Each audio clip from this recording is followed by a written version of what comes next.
Maintenant, on va faire un point sur l'attribution du reach. Comment est-ce que ça marche? Vous l'avez vu, on a une récompense au succès avec les algorithmes. Plus la qualité des posts est validée rapidement et plus elle est validée de manière générale par l'engagement, plus on va récompenser le post en lui offrant de la visibilité.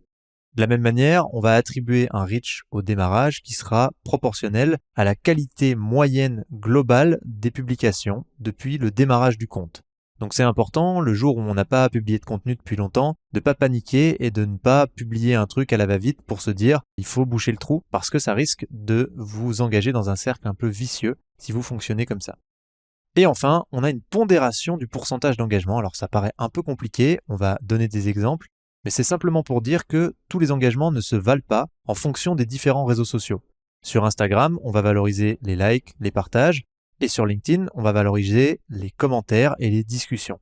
C'est différent et c'est propre à chaque réseau social et à la stratégie de chaque réseau social.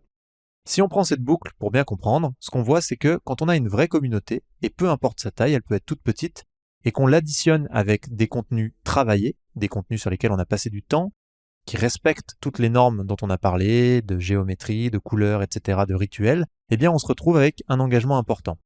Cet engagement, mécaniquement, il amène un reach également important. Et si on associe correctement ça à un why fédérateur et bien exprimé comme on en a parlé avec un call to action, alors on va mécaniquement également se retrouver avec des nouvelles recrues.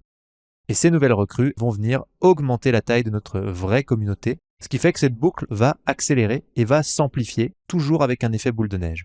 Donc ça vaut le coup de passer du temps au démarrage, même si les résultats sont faibles, parce que on peut se dire que dans un temps moyen long, on va avoir une vraie accélération qui va nous refaire gagner ce temps.